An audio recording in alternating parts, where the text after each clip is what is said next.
Hello, my friends. Welcome. My name is Joe. This is the Joe Martino Show.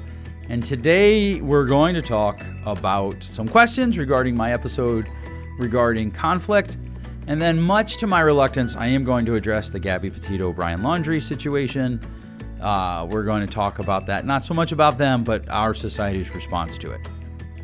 Let's kick it off. This is the Joe Martino Show.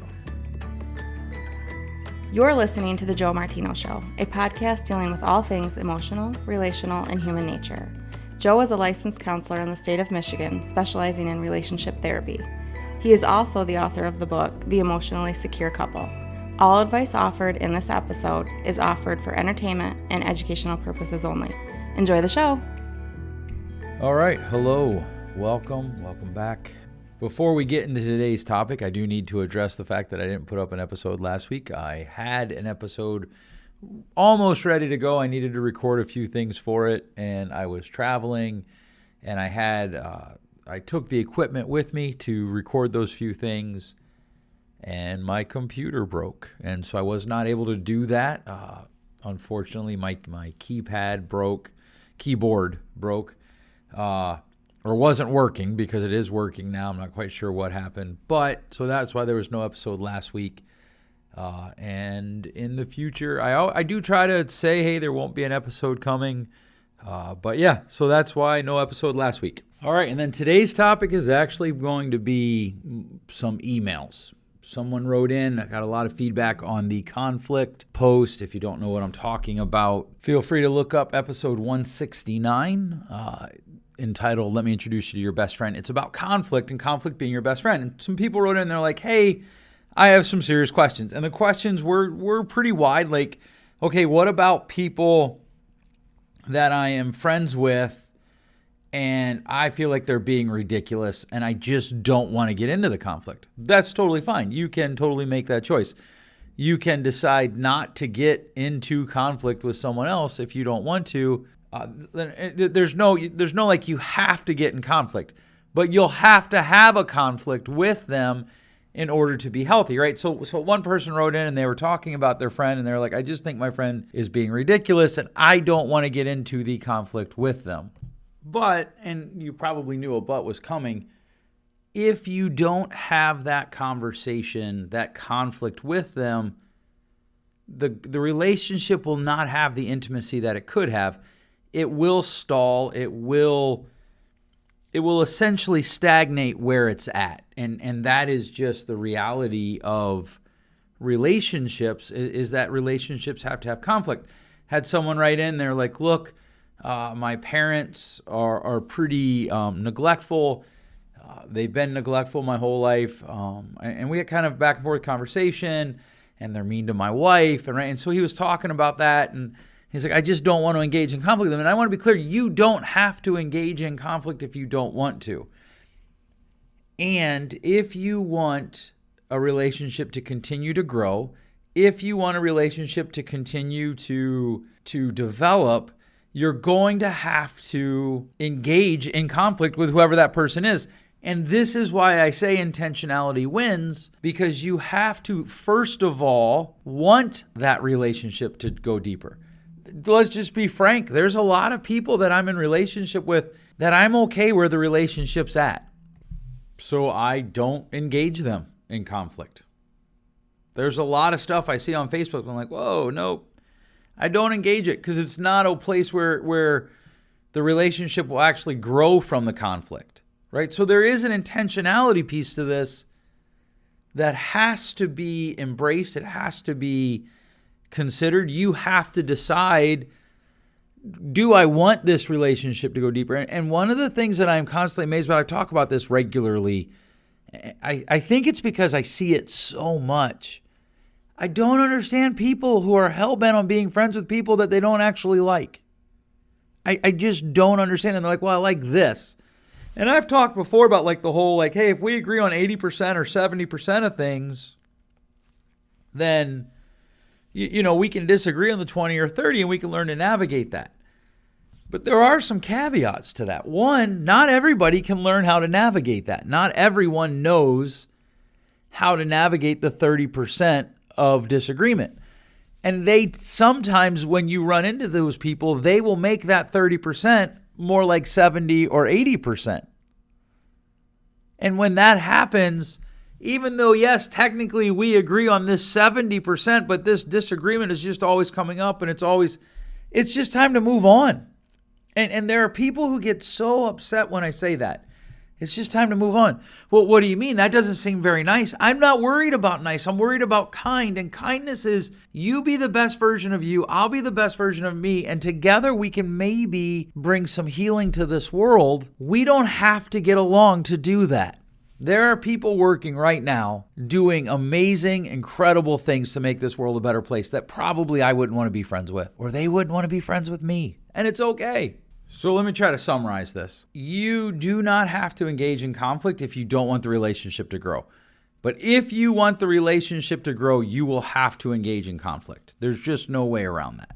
All right. And then this next email, I actually told the person that I was going to say it this way. I got a long email. Long. It took me a while to read it, and I read pretty fast. About the Gabby Petito case. I'm not even sure if I'm saying her last name right, and Brian Laundrie. And essentially it said to me, hey, why haven't you addressed this? And also, why haven't you addressed this social piece of it? And so I'm going to answer those questions, and then I think we're going to be done today because my guess is this will take up the minimum allotment time that I have here, and I don't want to go into something else and run out of time. So let's first talk about why I haven't addressed the Brian Laundrie, Gabby Petito case. If by some chance you don't know what I'm talking about, Brian Laundrie and Gabby Petito were dating or engaged. I'm not sure which. They went on a van trip out west, saved up their money, and it was supposed to be a year trip. She died. He returned to Florida. It certainly looks like he murdered her. And then recently they found his body in a nature preserve. And they haven't, I don't think, disclosed the cause of death. Hers has been disclosed as a homicide, and they've not addressed how he died. I don't know.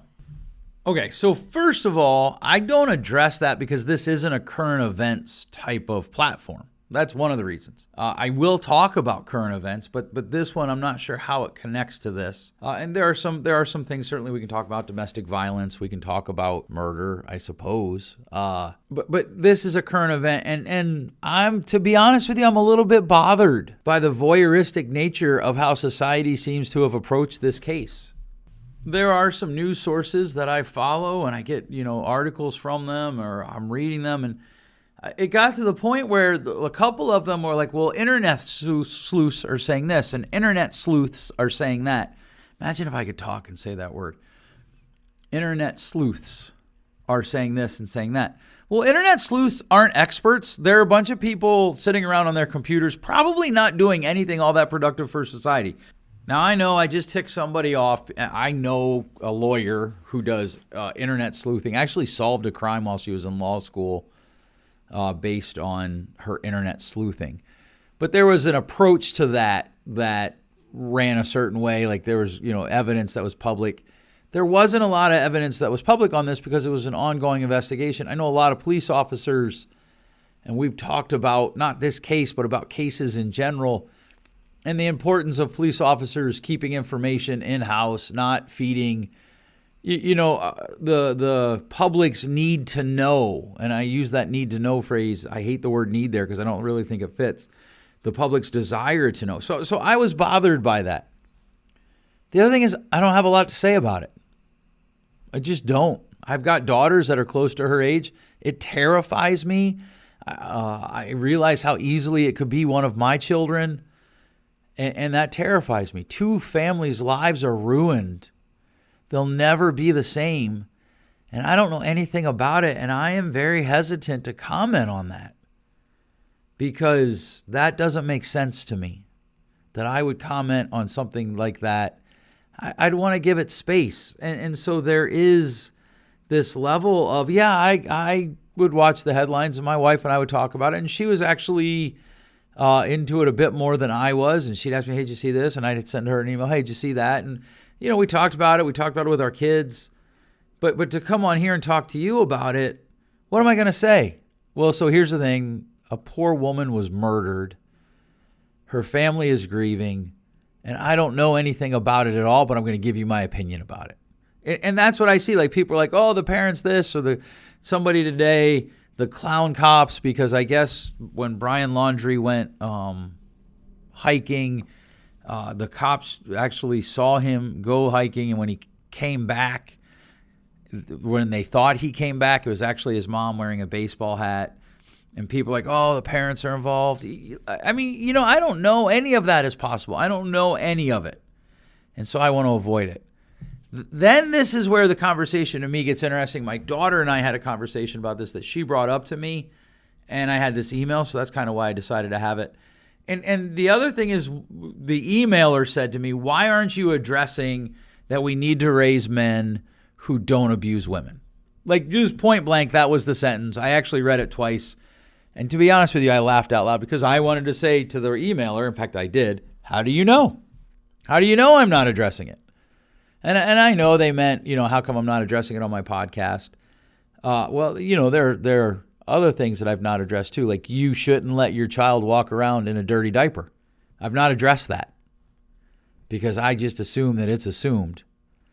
And maybe I should talk about it, but I'm just going to assume that the majority of my listeners know when their child's diaper is dirty, you change it. You shouldn't lock your child outdoors at night. I have not addressed that. It's happened. And the emailer pointed out, I have talked tangentially about the woman in Alabama who made her granddaughter run to the point where the granddaughter died as punishment. Yep, I did. But it was a tangential thing where I was like, hey, like here's something that shouldn't be done. And I didn't go into a whole episode about like, hey, don't abuse your kids. Because to me, that should be assumed. Now, I want to be clear. I absolutely 100% agree that we should teach our children not to hit women. My son loves to wrestle. He loves to horseplay. And we've talked about like, look, if you're going to horseplay, you got to kind of have to make sure the other person wants to horseplay. You have to make sure that the other person wants to wrestle. You can't hit people when you're angry. We talk about all that. But here's the thing my daughter said to me, and she is pretty centrist in her views. She has a lot of political views. One of her frustrations, she told me, is that she hates it when people think she doesn't have political views simply because she's more centrist. And I get that. I agree with that. I like to think that I'm a little bit right of center. She likes to think she's a little bit left of center. But one of the things that she said to me was one of the things that drives her nuts with her friends when they have these conversations or the memes, right? That she's 19, so lots of memes. Hey, how about instead of teaching our daughters to leave abusive relationships, we teach our sons to not be abusers. I cannot tell you how I want to respond to that because it involves swear words and I won't say them on the air. But no, duh. Oh, wow. That's just brilliant. You know what else we should do while we're at it? We should teach people that it's wrong to steal so that we don't have to lock our doors at night. We should teach people that it is wrong to murder so that we don't have murder. Right? Like if it's just a simple matter of making sure that we teach all of our boys not to be abusers, well, I mean, think about all the crime that we can stop. Think about all the wrongs that we can make right. It is a stupid statement to say, well, how about we just teach our boys not to be abusers? No, duh. Of course we should do that. And we should also teach our daughters that their worth is not into a relationship. And if they need to leave a relationship because some jerk is being an abuser, they should leave. It's not either or, it's both and. And so, yes, I take great pains to teach my child, my son, this is what a gentleman does. And that's important. We should teach him those things. You don't use your fist to solve problems. I'm not a pacifist, so I do believe that unfortunately there are times that violence is necessary, but not in a domestic situation. But so I work hard to teach my son the necessary things about what a gentleman does, how he should act in a relationship, how he should act to other people.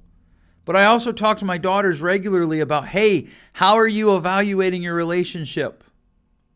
It's not okay for you to hit people either. It's also okay for you to totally walk away from a relationship for any reason if you feel uncomfortable. Whether it's your boyfriend a girl that's a friend, any relationship that you have, you don't have to stay in it. But can we please stop trying to make things so simple that we sound stupid? Please. Can we please stop? Like the thing that my daughter was saying this, she's like, my same friends who say that talk about how they want people to stop speaking from an agenda, but then they're clearly utilizing an agenda to have a conversation. Would I love it if all domestic abuse stopped? Of course I would. I have 3 daughters, and I'll just be really transparent here. I'm terrified sometimes when I look at the world we live in. And maybe this is because I sit with broken people every day. But come on. Do you really think that the Laundries set out to raise a kid who killed his fiance and then probably committed suicide? I mean, there are evil people in the world, and I believe that there are probably people who intentionally raise abusers. But I've got to believe that they are the minority. I'm not sure I'd want to get up in the morning if I thought they were the majority. And I'm not excusing what he did. Like if he did kill her, and certainly it looks like he did, and if he was alive, then I would totally be for him getting the maximum penalty of the law, minus the death penalty, because I'm against that. But I'm against that for everybody except pedophiles. And I am just confused by this false separation of you can't teach your daughters to leave an abusive relationship. If we say that, we're somehow condoning violence against women. That's moronic. It's just dumb. No one that I've heard is, I hesitate to use a universal because there's probably somebody out there that is, but they're not condoning, hey, it's okay to raise abusers as long as we teach our daughters to exit the relationship. That's what I want to say. What is actually happening is we're saying, hey, we have a problem, and there's probably multiple ways to mitigate it. Certainly we could solve it. I would love it if we lived in a world that was domestic violence free. I would love it if we lived in a world that was honest. But like here at work, I'm at one of my offices right now recording this. We have to have paperwork behind 3 locked doors. You know what? Instead of having to put the 3 locked doors in, why don't we just teach people it's wrong to read other people's medical information?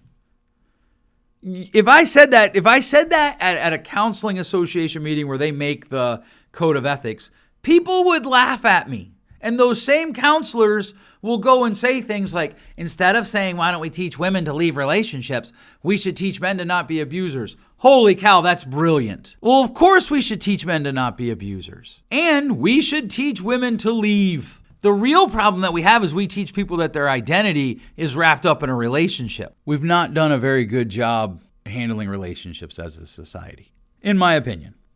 And I've talked about this part before, the Disneyfication of our world, right? In Disney movies, the bad guys are all bad, the good guys are all good. And certainly killing someone is an evil act. But we want to go beyond that. We want his parents have to be evil. Right? I even saw an article where he had a Darth Vader mask. Evidently, his parents put their house up for sale when he was like 17.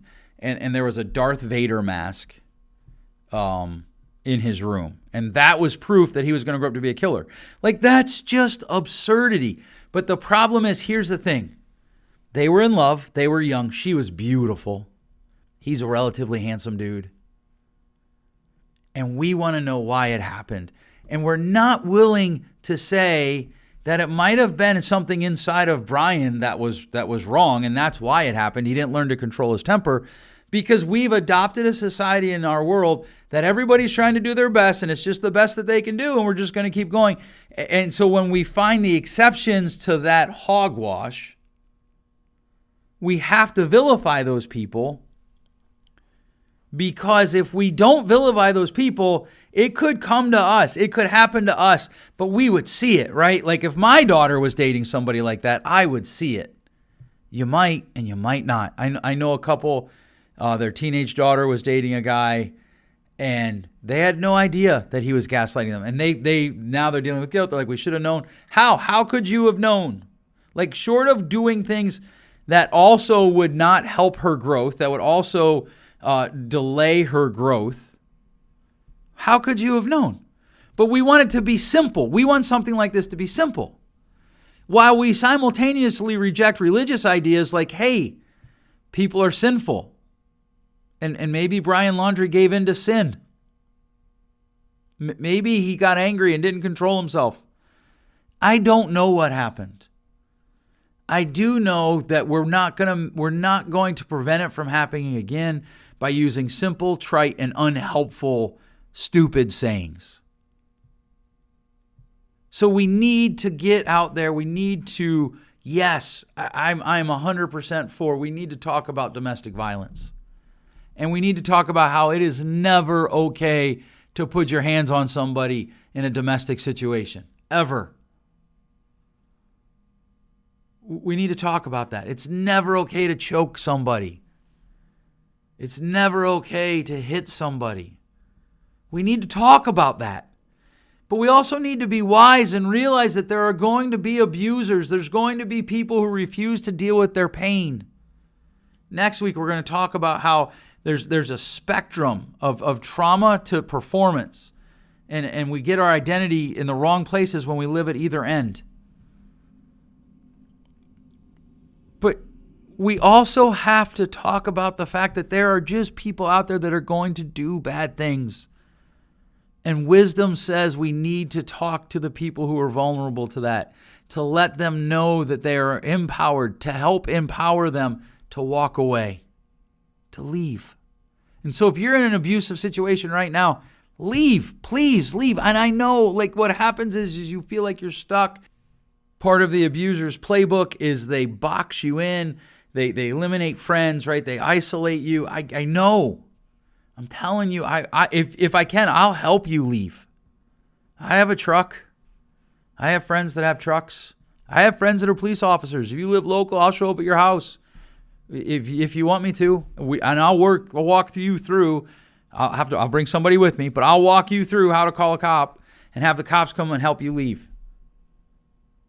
But this whole case, one of the things that drove me nuts about this whole thing is people were talking like they were experts when they didn't know anything. And to me, that's foolishness and it's a loss. It's just a waste of breath. It's like listening to sports talk radio. It's just inane. And then once it was all done and everything came out, or as things came out, people started to just say more silly stuff and make false, either this or that.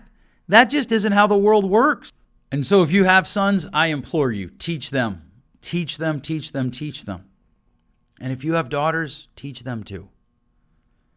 Here's the only thing I have to really say about the Petito Laundrie case publicly. It's a tragedy. It's literally, I feel sick to my stomach when I think about it. Because that was someone's daughter. That was someone's son. That was someone. Like those were people. They had hopes and dreams and ideas. And it's tragic. I was just reading in our local newspaper about a guy who died yesterday, or not yesterday. The article is yesterday. He died last week. Just driving his car, just going home from the store, waiting to make a left turn. And some guy was driving drunk at like 7 p.m, rear-ended him, pushed him into another car, and he died. And it's a tragedy. And of course, the comments were kind of, vilifying the drunk. And what was interesting was a person got on who commented about the drunk driver and said, you know what, he's actually a really good guy. He did this good thing. The problem is that good thing that he did doesn't outdo the fact that he killed somebody. Now, not murder, probably manslaughter. I don't know. I skipped all the days of law school. But see, there's complications. It's not simple. And that's what makes these types of conversations so difficult. And our society's obsession with all or nothing thinking, we're actually teaching that in schools now as a way of talking. People push me on that. And then I'm like, okay, well, wait, what about this? What about that? Like I have kids in school and they come back and they'll tell me, I'm like, wait, that's all or nothing thinking. And it makes sense because like all or nothing thinking is something that we do as a defense mechanisms. And it's not like everybody that teaches doesn't have defense mechanisms, right? But this all or nothing thinking, and then this is not a technical term, it's my term, that Disneyfication thing. I need it to make simple sense so that I can at least sleep at night and know that it couldn't happen to me, because the reality is it could happen to me, and that terrifies me. All right, so that's this week. Thanks so much for listening. I want you to know I appreciate you. If you wanted to share this, I'd appreciate it. One of the things that I think is important is that we share things that we find valuable with other people. So if you wanted to share this with 3 of your friends, doing something that is an intentional act of sharing can actually improve how your day's going. Thanks so much for listening. We'll catch you next week. Thanks for listening. If you enjoyed today's show, please share with a friend. And hey, give us that rating in your podcast store. Until next time, change possible.